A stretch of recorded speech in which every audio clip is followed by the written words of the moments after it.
Transforme a sua vida em um ano lendo a Bíblia de capa a capa, de Gênesis a Apocalipse. Hoje eu quero fazer o convite 352 da nossa leitura.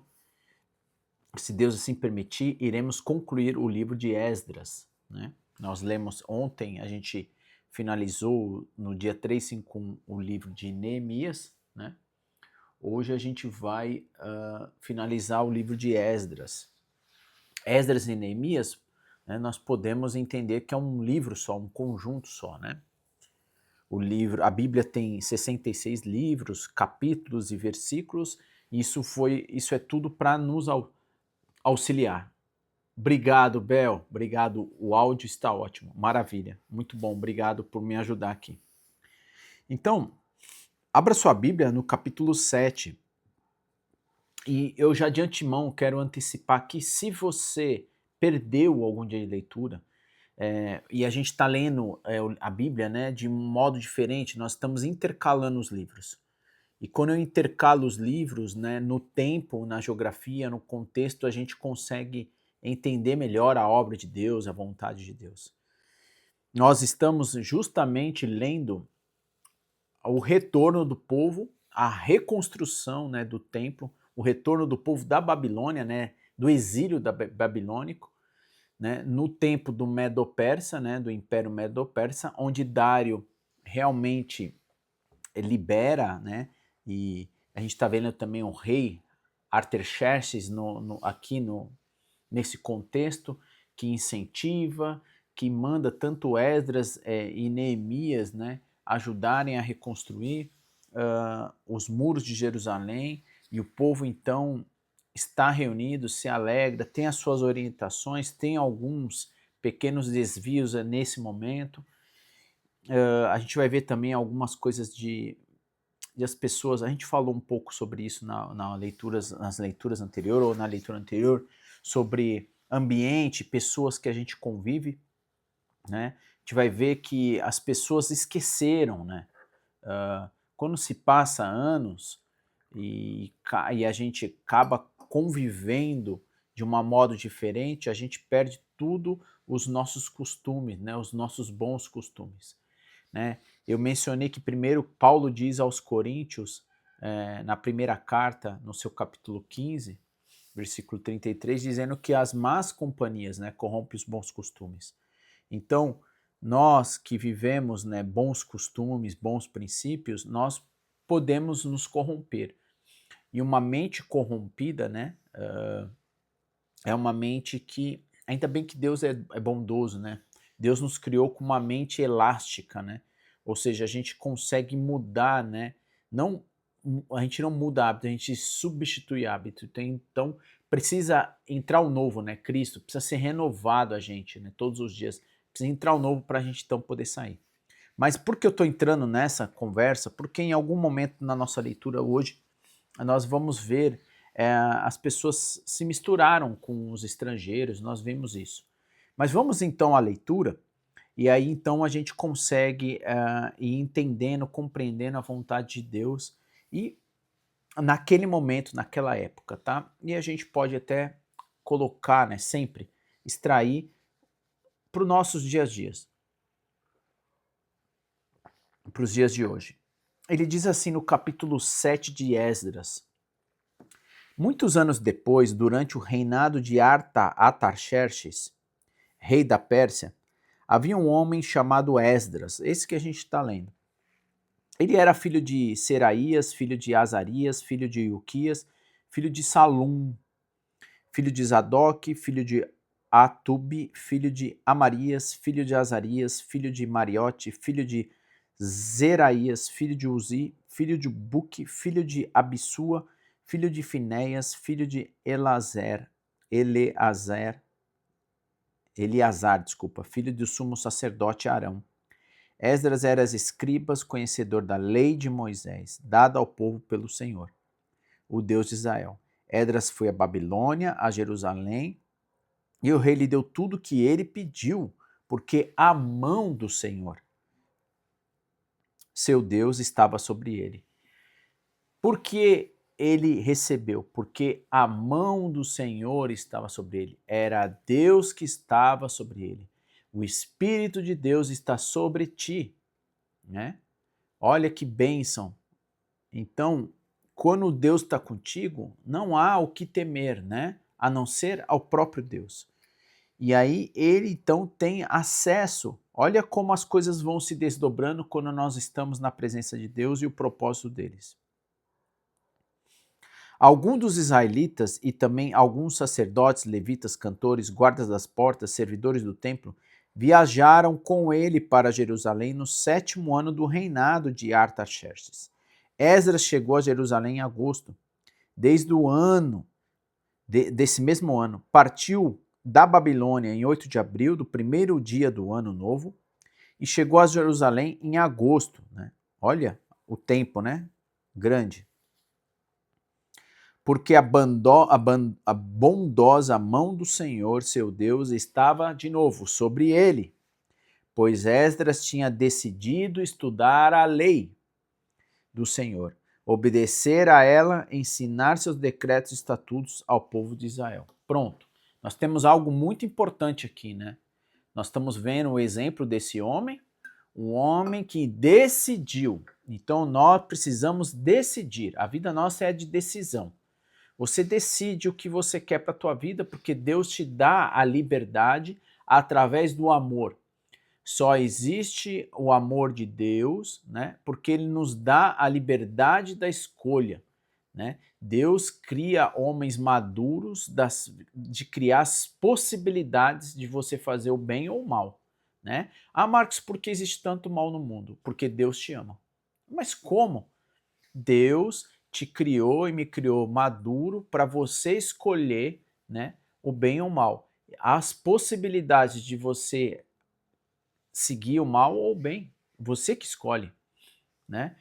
Senão seríamos robôs, né? Logo não seríamos, né, imagem e semelhança de Deus.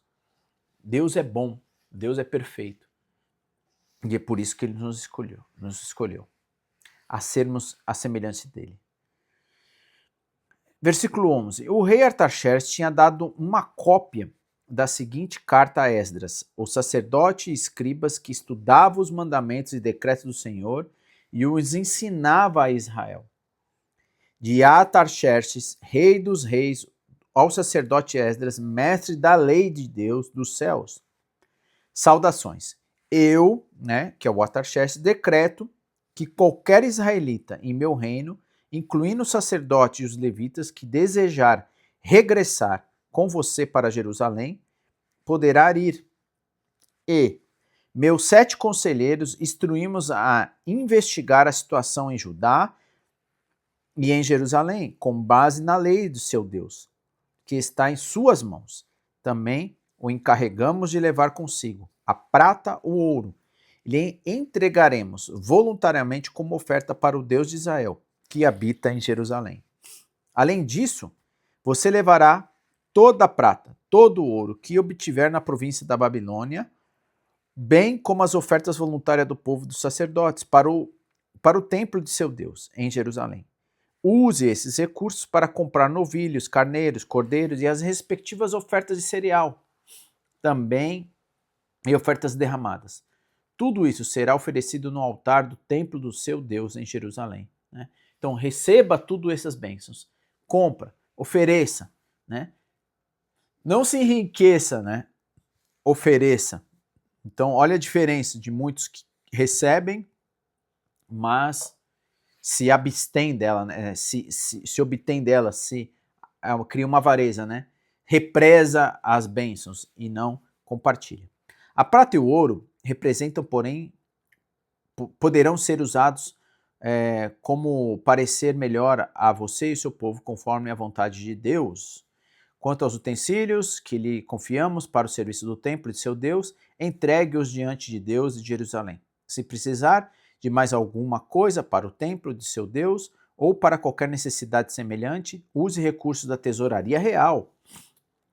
E o rei Artaxerxes enviou o seguinte: decreta a todos os tesoureiros da província do oeste do rio Eufrates: dê a Esdras, o sacerdote, e mestre da lei do Deus dos céus, tudo o que ele requisitar. Dele em até 3.500 quilos de prata, 1.000 cestos grandes de trigo, 100 tonéis de vinho, 100 tonéis de azeite, e sal à vontade. Também o cuidado de providenciar tudo que Deus do céu ordenar para o seu templo, afinal, por que provocar a ira de Deus contra este império do rei de seus filhos? Também decreto que nenhum sacerdote, levita, cantor, guarda das portas, servidor do templo, nem qualquer outro trabalhador no templo será obrigado a pagar tributo, impostos e taxas a qualquer tipo. Olha lá, isentou, né? E vocês, Esdras, use sabedoria de seu Deus e lhe dê para nomear magistrados, juízes que conheçam as leis de seu Deus, para governar todo o povo da província, ao oeste do Rio Frade. Ensine a lei a todos que não conhecem. Qualquer um que recusar obedecer à lei de seu Deus, e o rei será castigado de imediato com a morte, com o exílio ou com o confisco dos bens da prisão. Louvem o Senhor, o Deus dos nossos antepassados, que colocou no coração do rei o desejo de embelezar o templo do Senhor em Jerusalém, que me mostrou seu amor leal a honrar-me diante do rei, de seu conselho e de todos os seus oficiais poderosos. Senti-me encorajado porque a mão do Senhor, meu Deus, estava sobre mim, e reuni alguns dos líderes de Israel para voltar comigo em Jerusalém. Que lindo, né, esse trecho, né? A Esdras, então, chega, né, em Jerusalém através da mão poderosa do Senhor, né? E a gente vê como é bonito isso. Bom dia, Ivonete, bom dia. Nada, fica tranquilo. Acompanha comigo aqui junto com os irmãos, com as irmãs, a leitura de hoje. Agora, a gente vai ver, né, complementando as leituras de Neemias, os exilados vão regressar com Esdras. Esta é uma lista de os chefes da família, capítulo 8, com as suas genealogias, naqueles que regressaram comigo da Babilônia durante o reinado do rei Atarxerxes, família de Finéias, Gerson, da família de Tamar e Daniel, da família de Davi, Atos, descendente de Secanias, da família de Paró, Zacarias e 150 homens registrados com ele, da família de Pat-Moabe, Elioenai, filho de Zeraías, e 200 homens registrados com ele, da família de Zatu, Secanias, filho de Jaziel, e 300 homens registrados com ele, da família Adim, Ebed, filho de Jonatas, e 50 homens registrados com ele, da família de Elão, Jesaías, filho de Atalias, e 70 homens registrados com ele, da família de Cefatias, Zebadias, filho de Micael, e 80 homens registrados com ele, da família de Joabe, Obadias, filho de Jeiel, e 218 homens registrados com ele, da família de Bani, Selomite, filho de Josifias, e 160 homens registrados com ele, da família de Bebai, Zacarias, filho de Bebai, e 28 homens registrados com ele, da família de Asgad, Jonã, filho de Acatã, e 110 homens registrados com ele, da família de Adonicã, que chegaram depois, Alifelete, Gieel e Semaías, e 60 homens registrados com ele, da família de Bigvai, Utai e Zacur, e 70 homens registrados com eles.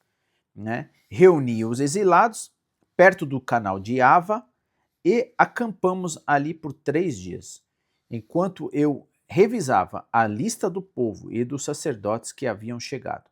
Descobri que nenhum levita se havia oferecido para nos acompanhar. Por isso, mandei chamar Eliezer, Ariel, Semaías, Eunatã, Jeribe, Eunatã, Natã, Zacarias e Mesulão, líderes do povo. Também mandei chamar Joiaribe e Eunatã, 2 homens com discernimento. Enviei-os a Ido, chefe dos levitas em Cassifia, para que pedisse a ele e seus parentes e seus servidores do templo que nos enviasse ministros para o templo de Deus em Jerusalém, visto que a bondosa mão do nosso Deus estava sobre nós. Ele nos enviaram Serabias junto com 18 dos seus filhos e parentes. Era um homem inteligente, descendente de Mali, descendente de Levi, filho de Israel. Também nos enviaram Asabias junto com Jesaías, dos descendentes de Merari, 20 de seus filhos e parentes, 220 servidores do templo. Os servidores do templo eram assistentes dos levitas, um grupo de trabalhadores do templo, instituído pelo rei Davi e por seus oficiais. Todos estavam registrados por nome.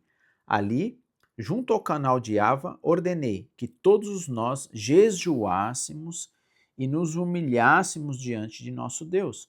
Oramos para que ele nos proporcionasse uma viagem segura e nos protegesse, como também nossos filhos e nossos bens, pois tive vergonha de pedir ao rei soldados e cavalheiros para nos acompanhar e nos proteger de inimigos ao longo do caminho.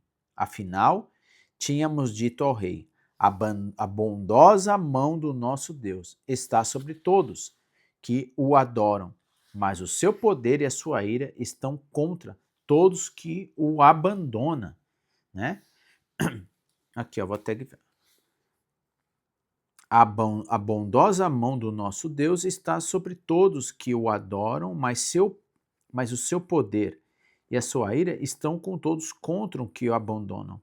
Assim, jejuamos e pedimos com fervor que o nosso Deus cuidasse de nós, e ele atendeu a nossa oração. Nomeei 12 chefes dos sacerdotes, Serebias, Esabias e outros 10 sacerdotes para ficarem encarregados do transporte da prata, do ouro e dos outros objetos que o rei e seu conselho, seus oficiais e todo o povo de Israel havia dado para o templo.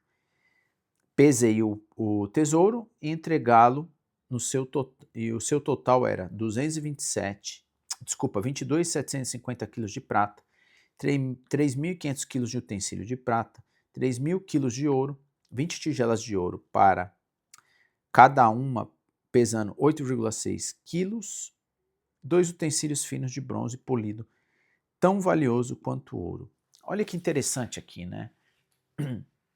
Ele até poderia pedir para o rei, né, as proteções dos cavaleiros, mas tanto o rei como ele, né, confirmaram que a mão do Senhor estava sobre ele, né? Então, por que duvidar de Deus, né, se colocando muitas vezes em uma situação que você é o próprio autor das coisas, né? Então pensa, se você de fato confia em Deus, se renda a Ele e entregue na mão dele.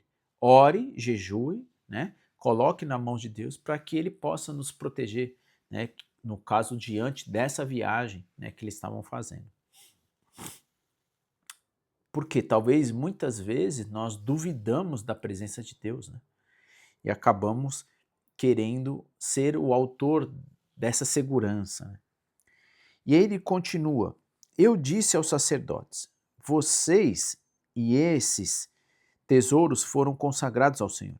A prata e o ouro são ofertas voluntárias ao Senhor, o Deus de nossos antepassados. Guardem bem esses tesouros, até que apresente aos líderes dos sacerdotes, aos levitas e aos chefes de família de Israel, que pesarão nos depósitos do templo do Senhor em Jerusalém. Os sacerdotes e os levitas aceitaram a responsabilidade de transportar esse tesouro de prata e ouro até o templo do nosso Deus em Jerusalém. Levantamos acampamento junto ao canal de Ava no dia 19 de abril e partimos para Jerusalém. E a mão de nosso Deus nos protegeu e nos guardou dos inimigos e bandidos ao longo do caminho, né?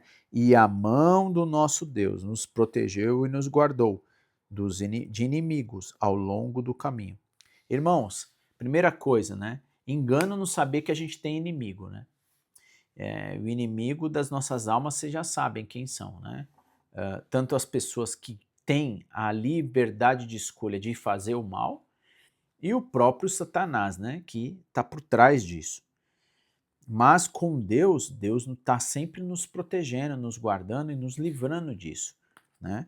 Então, a gente precisa compreender que há inimigos, mas que Deus, né, quando nós depositamos na mão de Deus, inclusive eles estavam, né, com utensílios de grandes valores, né, mas que tinham um objetivo, né, final, né? E isso é interessante a gente pensar nesse sentido. Assim chegamos em segurança em Jerusalém, aonde descansamos por 3 dias. No 4º dia depois da nossa chegada, a prata, o ouro e os utensílios valiosos foram pesados no templo de nosso Deus e entregue a Meremote, filho do sacerdote Urias. Estava com ele Eleazar, filho de Finéias, e os levitas Josabade, filho de Jesua, e Noadias, filho de Binui. Pesaram e contaram tudo, e o peso total foi registrado oficialmente. Os exilados que haviam regressado do cativeiro ofereceram holocaustos ao Deus de Israel. Apresentaram 12 touros por todo o povo de Israel, 96 carneiros e 77 cordeiros. Também apresentaram 12 bodes como oferta pelo pecado. Tudo isso foi oferecido como holocausto ao Senhor. Os decretos do rei foram entregues oficiais, que ocupavam os cargos mais elevados, e aos governadores da província a oeste do rio Eufrates, que passaram a apoiar o povo no templo de Deus, né? E a gente encerra capítulo 8. Capítulo 9 é um capítulo curto, a gente vai ver então Esdras orando a respeito de quê, né? A gente vai ver agora o que eu mencionei lá no início, o que eu falei sobre ontem, né? Sobre nós vivermos, né, misturados. E a gente sempre tem que... É difícil a gente pegar Oriente de Ocidente, né, a cultura, né, e todos esses anos, né, muitos anos, né, da lei, da nova aliança, né, e a gente trazer para os dias de hoje. Quando a gente olha isso, né, a gente vai ver e às vezes fala, poxa, isso aqui não faz muito sentido, né, para a gente no dia de hoje. Mas procura, vamos nos colocar diante da situação da lei e daquele contexto, né? O capítulo 9, versículo 1 vai dizer assim, ó, depois que essas coisas foram feitas, os líderes judeus vieram e me disseram, muitos israelitas, até mesmo alguns sacerdotes, olha, e levitas, não se mantiveram separados dos outros povos que habitavam nessa terra. Adotaram as práticas detestáveis dos cananeus e dos hititas, dos fariseus e dos jebuseus, dos amonitas e dos moabitas, dos egípcios e dos amorreus. Os homens de Israel se casaram com mulheres desses povos e a tomaram como esposa para os seus filhos. A descendência santa se contaminou por meio desses casamentos mistos. E pior ainda, os líderes oficiais foram os primeiros a cometer essa infidelidade. Quando eu ouvi isso, rasguei a minha túnica e meu manto, arranquei o cabelo da minha cabeça e a barba e me sentei absolutamente pasmo. Então, todos que tremiam diante da palavra de Deus de Israel vieram se sentar comigo por causa dessa infidelidade cometida pelos exilados que haviam regressado. E fiquei sentado ali atônito, até o sacrifício da tarde. Na hora do sacrifício, levantei-me de onde havia sentado.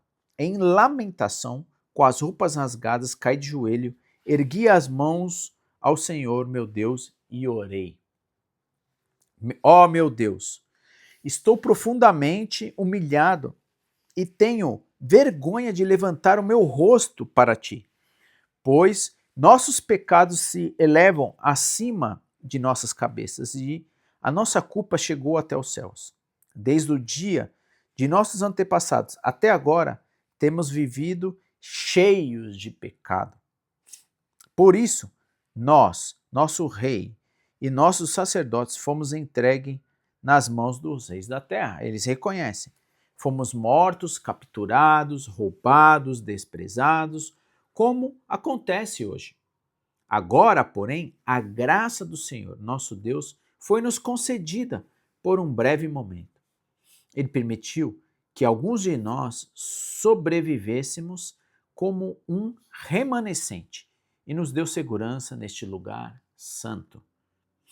Nosso Deus iluminou nossos olhos e nos concedeu um pouco de alívio de nossa escravidão. Éramos escravos, mas em seu amor leal, nosso Deus não nos abandonou na escravidão. Que lindo! Éramos escravos, mas em seu amor leal, nosso Deus não nos abandonou na escravidão. Em vez disso, fez os reis da Pérsia nos tratarem com bondade. Ele renovou as nossas forças para que retribuíssemos o templo do nosso Deus e restaurássemos suas ruínas. Deu-nos um muro de proteção em Judá e em Jerusalém. Até, né, você vê que ele reconhece que Deus está no meio dos reis, que o rei agora cede, né, como Nabucodonosor, rei da Babilônia, era servo de Deus e fez com que o povo fosse exilado para ser disciplinado e castigado. Um pai ama um filho e ele disciplina o filho, ele orienta o filho. Um filho abandonado não tem o amor de um pai, né? E a rebeldia, muitas vezes, faz você se afastar dele. E que Esdras, né, tem reconhecido, né, o que aconteceu, o que está acontecendo, né, e a misericórdia de Deus no seu imenso amor para resgatar, né, os remanescentes. Versículo 10. Agora, o nosso Deus, o que podemos dizer depois de tudo isso? Né? O que eu posso dizer, Deus, depois de tudo isso? Pois mais uma vez abandonamos os teus mandamentos. Ele reconhece isso. Tu nos advertisses por meio de teus servos, os profetas, quando eles disseram: a terra em que estão entrando está inteiramente contaminada pelas práticas detestáveis dos povos naquela que habitavam, né? E até hoje, né? A nossa terra, esse mundo, está contaminado pelas práticas detestáveis dos povos daquela que habitam. Obviamente que há um povo de Deus no meio dessa terra. E é por isso que Deus é misericordioso até hoje. E aí ele fala que está cheia de corrupção, de uma extremidade à outra. Não permitam que as suas filhas se casem com os filhos deles, e nem tomem as filhas deles como esposa para os seus filhos. Jamais, né, promovam a paz e a prosperidade dessas nações. Se seguirem, essas instruções serão fortes, destruirão as coisas boas que a terra produz e deixarão essa prosperidade como herança para os seus filhos para sempre. Tudo o que nos aconteceu é castigo da nossa maldade e da nossa grande culpa, né? Assume responsabilidade, né? Esdras está sendo um homem, é um homem de Deus. A primeira coisa que a gente tem que ter é nos arrepender dos nossos pecados e reconhecer a grandeza, a graça e crer em Deus. É o que Esdras está fazendo. Eu reconheço, eu sou responsável, né? O quanto hoje as pessoas terceirizam a responsabilidade. Se afasta de Deus, inclusive culpando pelo comportamento mal do outro. Olha que estranho, né? E ele fala: no entanto, quebramos teus mandamentos. Outra vez, nos casamos com pessoas que praticam essas coisas detestáveis. Acaso a tua ira não será suficiente para nos destruir, a ponto de não sobreviver nem mesmo este pequeno remanescente? Né? Ele se coloca nessa situação também. Ó Senhor Deus de Israel, tu és justo. Aqui estamos diante de ti, com a nossa culpa, um mero remanescente que escapou, embora por sermos culpados. Nenhum de nós tenha o direito de estar na tua presença, né? Essa é a primeira coisa, né? Se você quer ser contente, pleno, né, bem-aventurado, né? Bem-aventurado é aquele que reconhece que é pobre de espírito, né? Que há uma pobreza, e aí a gente chora, né? Eu sempre tenho falado isso aqui porque é algo que está tão latente, né? Sobre o ensinamento, do grande ensino de Jesus Cristo. E Esdras se coloca na situação, né? Ele cria esse lamento, né? Eu me lamento de mim mesmo, eu choro porque eu sou pecador, né? E Deus, né, nos consola. Deus nos consola porque você reconhece. A maior virtude do homem, eu falo, não é o erro. Deus não tem, né, preocupação com o erro. Né? Deus não tem preocupação com o mal que a gente causa, o erro que a gente causa. Mas em si, a gente achar que está fazendo certo, sabe? O bom que a gente faz, essa atitude de a gente achar que somos bons o suficientes é que nos afasta de Deus, né? Se lembra dos dois filhos perdidos, né? Um reconheceu e voltou para o pai. O outro estava com o pai e não reconheceu. Conhecer a Deus é reconhecer o quão mal nós somos. Dois homens entram no templo, né? Um se gaba de si e o outro não tem nem coragem de levantar o rosto diante do Senhor. Quem conhece melhor o Pai dessas duas situações? Quem conhece melhor o Pai? Aquele que olha para dentro de si e vê o quão maldito é, o quão nós somos merecedores do inferno, né? Dois homens na cruz, né? Dois ladrões junto com Deus, com Jesus. Quem foi salvo? Quem pôde reconhecer, né, que era merecedor daquela cruz. E Jesus disse: você estará comigo hoje. Né? O que esse homem fez para merecer a salvação, para estar na eternidade com Jesus agora? Né? O que ele fez? Ele não fez nada, ele não pôde fazer, ele só fez o mal durante toda a vida. A cruz que ele pagou pelo erro dele foi merecido. A cruz do meu pecado é merecido. Eu mereço isso. Eu e você merecemos inferno, maldição eterna, porque não tem como. Nós somos mal.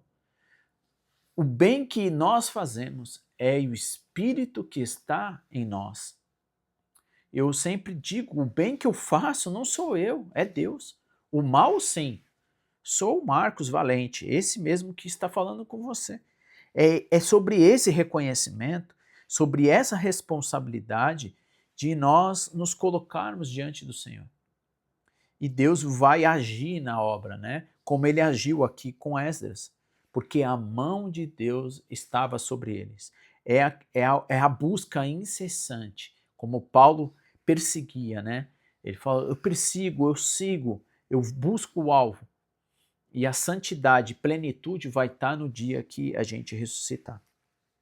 Então, você precisa, e junto comigo, nos confessarmos, né? Confessarmos os nossos pecados, primeiro diante do Senhor e diante de alguns poucos irmãos, para que o perdão seja coberto, né? O sangue do Cordeiro seja coberto. E isso vai acontecer agora no último capítulo. A gente vai encerrar capítulo 10, o capítulo de Esdras, a leitura, que está sendo maravilhosa, para reconhecermos o quão pecador, né? Ele já finaliza o capítulo 9 e ele continua. Enquanto Esdras, né, ele orava e fazia essa confissão, chorando e com o rosto no chão diante do templo de Deus, uma grande multidão de israelitas, homens, mulheres e crianças. Olha o que vai acontecer. Reuniu e chorou amargamente com ele. Irmãos, nada melhor que ter um bom exemplo, né? De nós reconhecermos o quanto somos pecadores diante do Senhor. Né? E isso comoveu as pessoas passaram a reconhecer. Quando Pedro prega, né, no dia de Pentecostes, o povo, né, se compadeceu, né, a sua mente, né, e fala, eles reconheceram e falaram, Pedro e aos demais, o que faremos? Pedro falou, arrependa-se. O que é arrepender? É ter uma nova vida, um estilo novo de vida. É uma mente renovada. Então eu pratico o ato simbólico do batismo, né?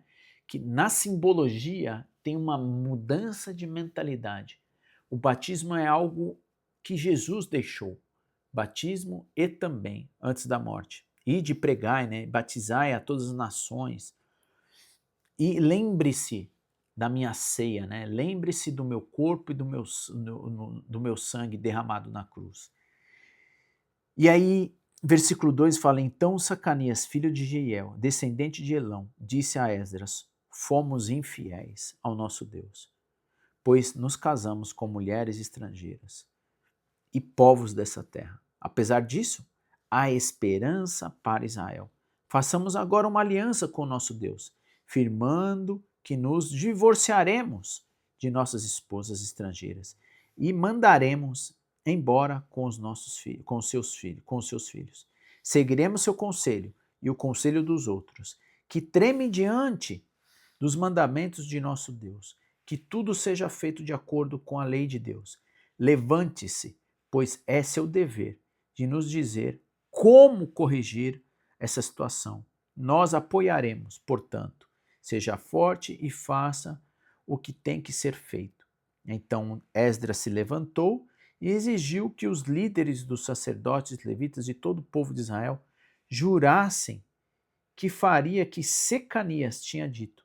E todos fizeram um juramento solene. Em seguida, Esdras se retirou diante do templo de Deus e foi à sala de Jonã, filho de Eliasibe, e não bebeu e nem comeu nada enquanto esteve ali, pois ainda lamentava a infidelidade dos exilados que haviam regressado. Irmãos, vamos parar aqui, né? Vamos fazer uma reflexão. Muitos talvez vão pegar aqui e falar, olha, tá vendo, Marcos? Deus é conivente com a separação, né? Não, irmãos, não vamos levar, né, por esse caminho. É um grande erro, né? Quando os fariseus questionaram Jesus, que Moisés havia, né, concedido carta, né, de divórcio, é por conta do erro do homem, da dureza do coração, do perdão. E aqui é por conta de eles terem sido infiéis a Deus, né? E se misturado. Foi o erro de Salomão, o erro humano. É nos relacionarmos, né? Nos misturarmos com o paganismo, com aquilo que nos afasta de Deus. É sobre isso, não é sobre que Deus olha essa pessoa que ela Deus não ama o pecador. Deus ama e nos condena pelo pecado que nós. Deus ama o ser humano. Deus ama o pecador, porque se ele não te amasse e não me amasse, ele não sacrificaria o filho dele. E o grande versículo todo da Bíblia é que Deus amou o mundo de tal maneira, inconcebível de qualquer coisa, que deu o seu único filho, para que ninguém venha a perecer, para que todos pudessem chegar ao arrependimento e reconhecer esse amor de Deus, para que nós não morrêssemos de forma eterna. Esse é o maior amor de Deus. E nós ignoramos isso. Jesus disse, vá ao primeiro mandamento de Deus, que Deus uniu, o homem não separa. É sobre isso.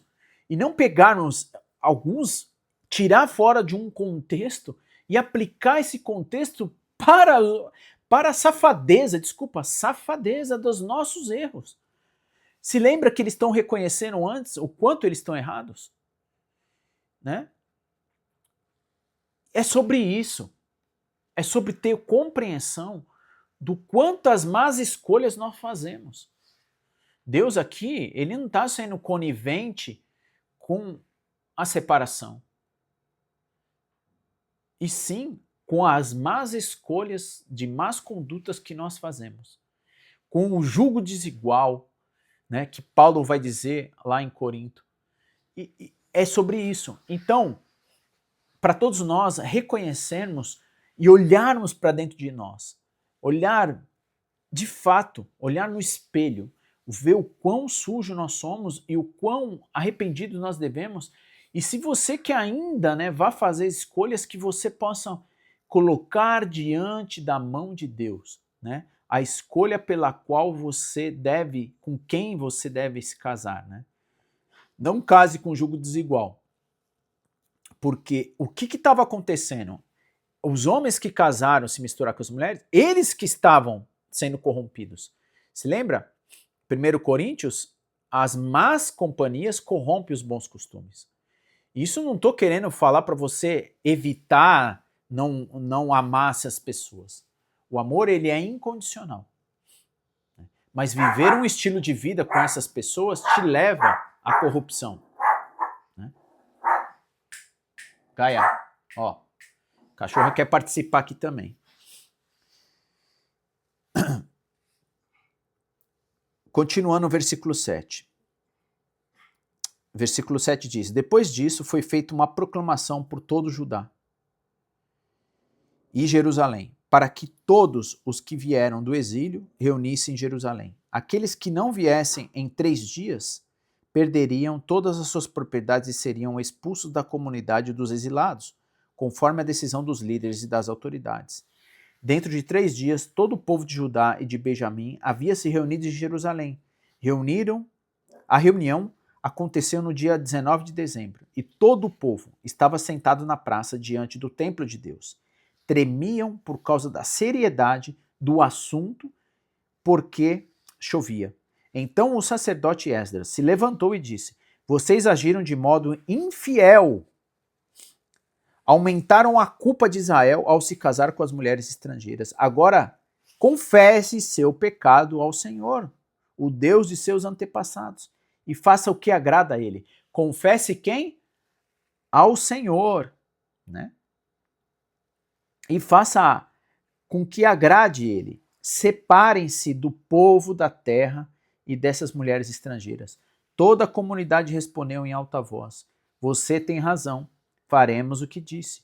No entanto, não é algo que possa ser feito em um dia ou 2, pois há muitos de nós envolvidos nesse grande pecado. E agora a estação das chuvas, portanto não poderemos ficar aqui fora por muito tempo. Que os nossos líderes decidam por toda a comunidade. Todo aquele que tiver uma esposa estrangeira virá num dia marcado, acompanhado das autoridades e do juiz e de sua cidade, para que a ira ardente do nosso Deus a esse respeito seja afastada de nós. Os únicos que se opuseram à proposta foram Jonatas, filho de Asael, e Jezeias, filho de Tiquivá, apoiados por Mesulão e pelo levita Sebetai. Foi esse, portanto, o plano que seguiram.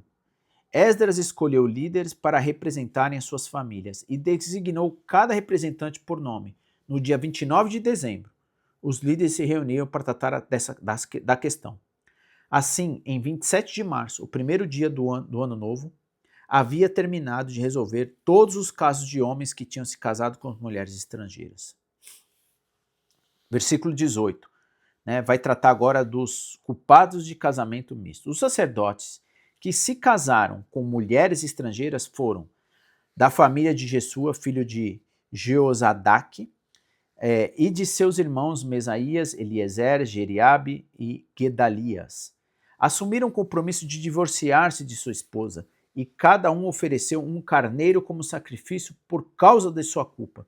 Da família de Imer, Enanias e Zebadias, da família de Arim, Meaceias, Elias, Semaías, Giel e Uzias. Da família de Passur, Elionai, Mesaías, Ismael, Natanael, Josabade e Elazar. Os levitas culpados desse pecado foram Josabade, Simei, Quelaías, também chamado de Quelita, Petaías, Judá, Eliezer. O cantor culpado desse pecado foi Eliasibe, e os porteiros culpados desse pecado foram Salum, Telém e Uri. Os outros culpados desse pecado foram da família de Parós, Ramias, Gesias, Malquias, Miamim, Eleazar, Malquias e Benaía. Da família de Elão, Matanias, Zacarias, Giel, Abidim, Jeremote e Elias. Da família de Zatu, Elionai, Eliasabe, Eliacibe, Matanias, Jerimote, Zabade e Zazia. Da família de Bebai, Joanã, Ananias, Zabiai e Atlai. Da família de Bani, Mesulão, Meluque, Adaías, Jazube, Sial e Jeremote. Da família de Pat, Moabe, Adna, Quelau, Benanias, Mesaías, Matanias, Bezaliel, Binuía e Manassés. Da família de Arim, Eliezer, Isaías, Malquias, Semiai, Simeão, Benjamim, Maluque e Samarias. Da família de Azum, Metanias, Matatá, Zabade, Elifelete, Jeremai, Manassés e Simei. Da família de Bani, Madai, Arão, Uel, Benania, Bedias e Quelui. Genias, Meriote, Elisebe, Matanias, Metanai e Jassai. E da família de Binui, Simei, Selemias, Natã, Adaías, Maquinabdai, Sessai, Sarai. Azariel, Selemias, Jeremias, Salum, Amarias e José. Da família de Nebo, Jeiel, Matatias, Zabade, Zemanias, Jadai, Joel e Benia. Todos esses homens se casaram com mulheres estrangeiras e alguns tiveram filhos com essas esposas. Deus não deixou de registrar aqui o nome dos culpados do casamento misto. E podemos colocar aqui não só a mistura, porque nós somos os gentios de hoje, nós reconhecemos o quão pecador somos, mas Deus, ele é capaz, na sua imensa misericórdia, como disse, de nos arrependermos. Esse é um assunto muito delicado, porque é um assunto que toca muito em nossas famílias. E Jesus veio tratar isso bastante no Sermão do Monte, quando ele disse que agora ele queria tratar não somente o ato físico, mas ele queria tratar o ato espiritual, ele queria cuidar da sua e da minha mente. E ele dizendo, se você olhar com a intenção impura, você já adulterou com ela. Irmãos e irmãs, qual é o desafio que Deus, tão bondoso em Jesus, está tratando desse assunto de uma forma tão peculiar, Ele quer tratar nossas almas, ele quer curar nossas almas. Quem daqui não é pecador, de desejar algo, só com a mente? Quantos de nós, quantos de nós não desejamos isso? Principalmente o homem. Por que o homem? Porque o homem ele tem o olhar, ele quer olhar e desejar, é uma necessidade diferente muitas vezes da mulher. O homem é mais visual, a mulher é mais auditiva, e a mulher gosta de saber e ouvir, o homem ele é mais visualmente, mas o quão pecador nós somos só de olhar e desejar, e Jesus vai tratar isso no Sermão do Monte, lá em Mateus. Irmãos e irmãs, a gente agradece a Deus por mais um dia de leitura, de ensinamento que Deus nos traz, e a gente vai no contexto da época. A gente precisa entender o contexto da época, como que funcionava a leitura. A gente pode trazer no dia de hoje? Sim, e Jesus trata desse assunto.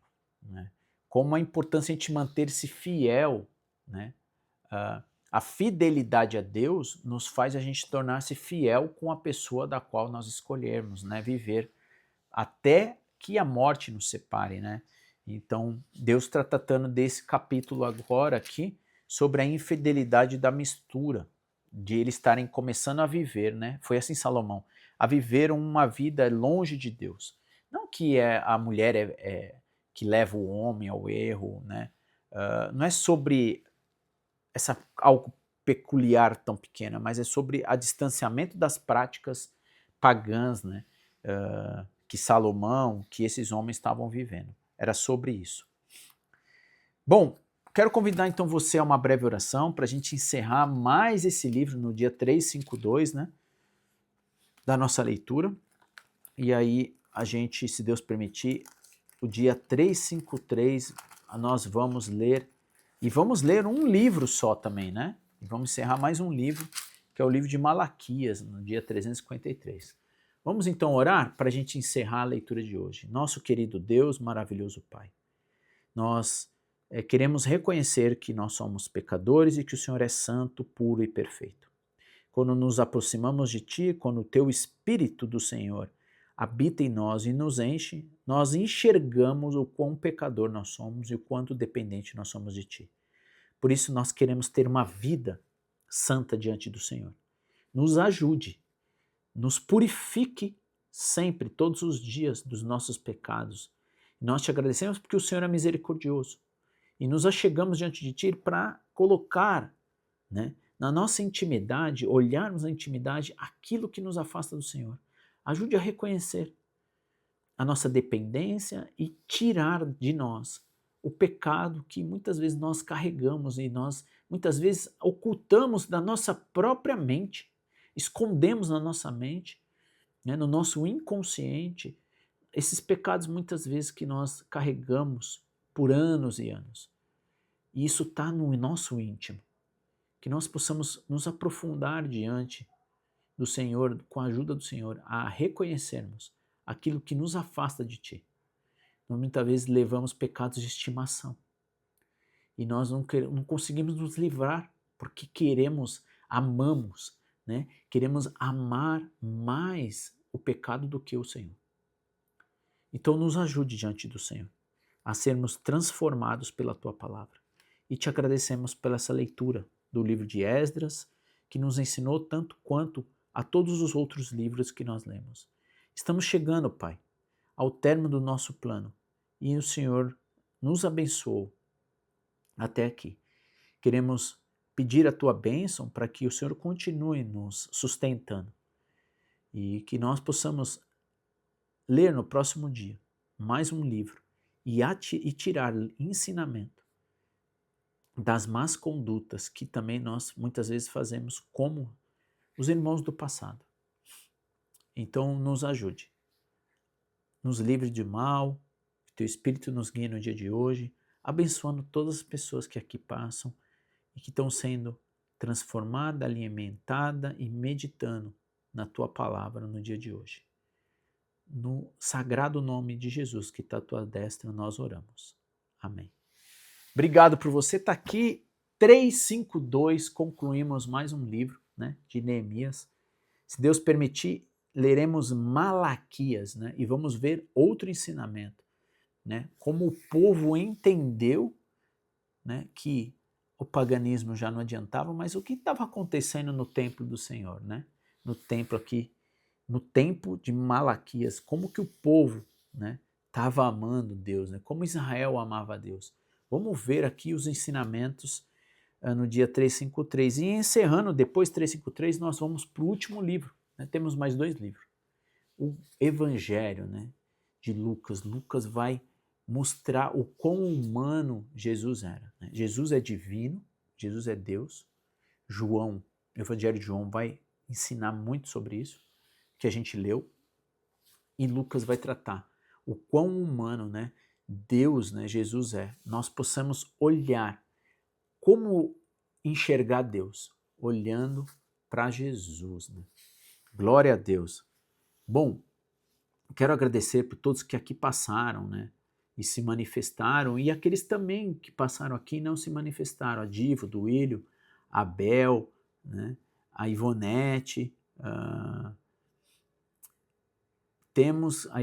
temos que estar prontos para sermos sábios, prestarmos muita atenção, entendermos com sabedoria o que Deus nos fala para não cairmos no caminho errado. Muitas famílias erram, sim, todos nós erramos, né? Mas Deus não tem problema com o erro, Deus tem problema com o falso certo, né? O falso certo, né? Ainda bem que Jesus Cristo veio para nos salvar, amém. Amém, é verdade, irmã a Diva fala para ela. Até amanhã, glória a Deus por mais um livro concluído, 352, amém. Até amanhã, se Deus quiser, amém. Que assim seja, né? Que Deus possa nos sustentar. Bom, você que ficou comigo até o final, né? Nesse tempo tão gostoso e maravilhoso, né? Tão agraciado por Deus de nós nos relacionarmos com o Senhor, com a sua palavra, né? Você que está aqui, que perdeu algum dia, né? Da leitura, graças a Deus, nós temos aqui como deixar armazenado, né, nesse card que vai aparecer na tela, os 352 dias, ou o dia anterior, que nós encerramos o livro, né? De Neemias. Você que está aqui e não foi inscrito, não está inscrito no canal de forma gratuita, paga, gratuito para você e para mim, mas pago pelo alto preço por Jesus. Você pode se inscrever aqui no canal, né? Se inscreve no canal, ativa o sininho. Por quê? Porque você pode ser abençoado, né? Você vai ser abençoado ou abençoada por Deus com a leitura da palavra. Então, toda vez que eu subo um novo vídeo, você é notificado se você for inscrito, né, nesse canal aqui, clicando na minha imagem. Abençoe outras pessoas, né? Foi isso que Jesus ensinou, né? Pregue, ide pregai. Como que eu posso pregar? Às vezes de uma forma muito singela, muito simples. Simplesmente pegando, copiando, compartilhando. Você dando um joinha nesse vídeo. Olha como simples é. É só você dar um ok, você dar um joinha, você deixar um amém, você escrever qual o ensinamento que você tirou de lição desse livro. Né? Não tenha preguiça, porque isso faz se tornar esse vídeo relevante para outras pessoas. Né? Então deixa lá seus comentários, suas perguntas, o que você tirou de lição desse livro. E nós vamos, né, compartilhando isso para mais e mais pessoas. Né? Começamos isso de forma muito pequena e nós vamos então espalhando isso para mais e mais pessoas. Bom, Deus te abençoe. Se Deus assim permitir, estaremos no dia 353 lendo o livro de Malaquias. Né? Nos vemos, se assim Deus permitir, para mais um livro. Né? Deus te abençoe, um ótimo dia.